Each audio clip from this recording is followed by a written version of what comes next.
Hello guys, Erica Hargaton here. I am going to have a chat with you today about cat nappers, short naps, and how to lengthen naps. These all kind of come into the one category really.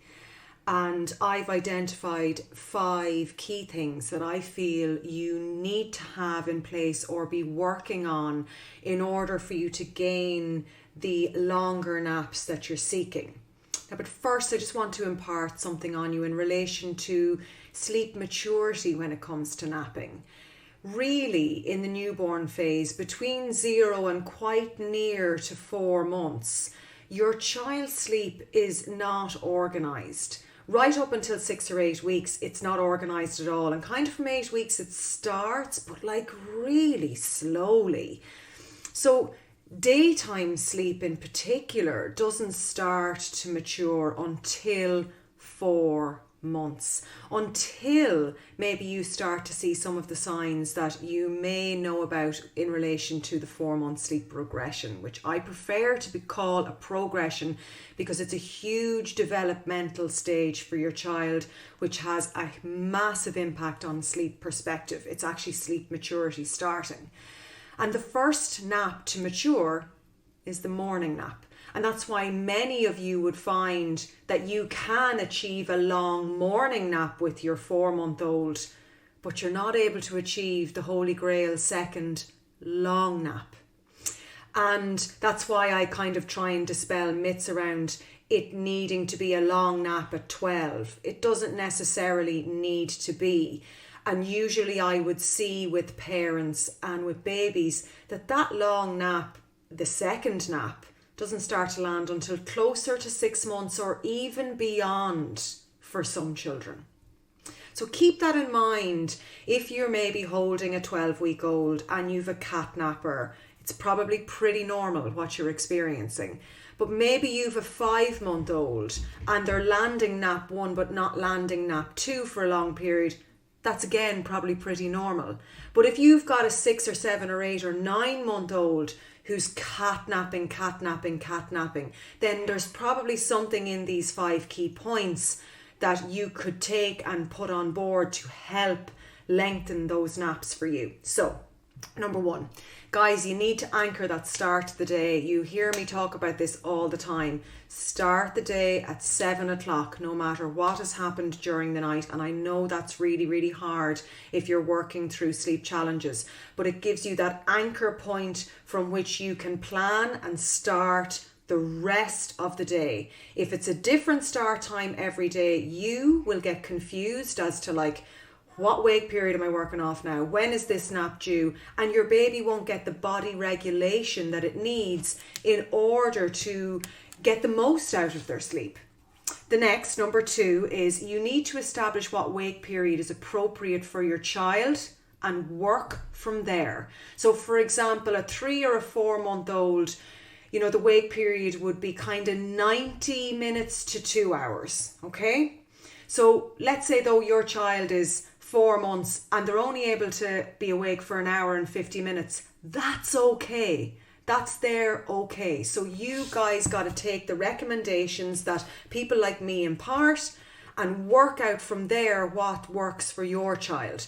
For example, some other 4-month-old might be able to stay awake 2 hours and 10 minutes. So it's about figuring out what is the sweet spot for your child. Now, one of the ways of figuring that out is number 3, sleepy cues. Watch them. What are your child's sleepy cues? Is it, kind of maybe getting a bit growly with the eyebrows? Is it zoning out completely? Is it rubbing their ears? Is it rubbing the eyes? Is it the yawns? The first signs of those are generally the need to start getting ready for bedtime, okay?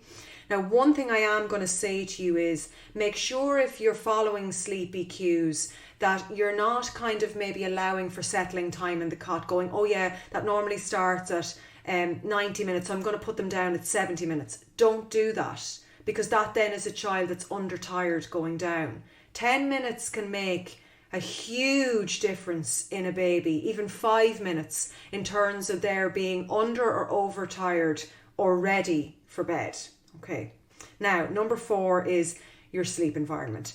If you are doing your naps in a brightly lit, busy kitchen, then you're not giving the supportive sleep environment that your child needs in order for them to maybe be able to do the longer naps that you might desire.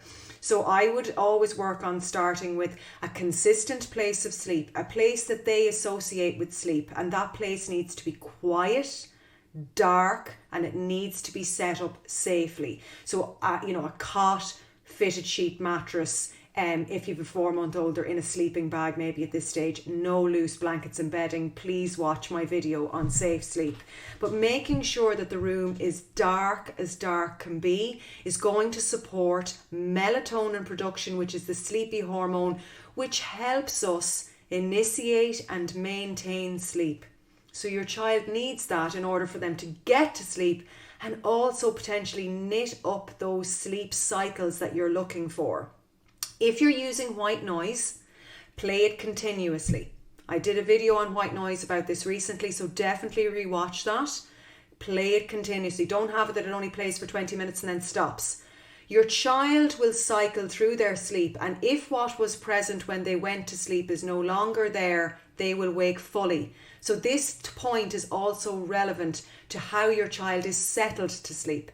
If they are settled in arms and then transferred to the cot, then they are more likely to wake after the 40 minutes, the one sleep cycle, because they're no longer in arms. So working on the self-settling piece from an appropriate age between 4 and 6 months is something that I would encourage you to do.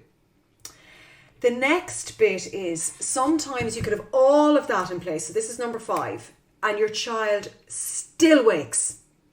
Sometimes allowing a little bit of resettling time is necessary. So figure out what feels okay to you in terms of a time frame that you're all right with for your child just to be given the opportunity to see if they will go back to sleep. If you're jumping to them immediately when they wake, then there's no reason for them to knit up through the cycles. There could be an expectation there.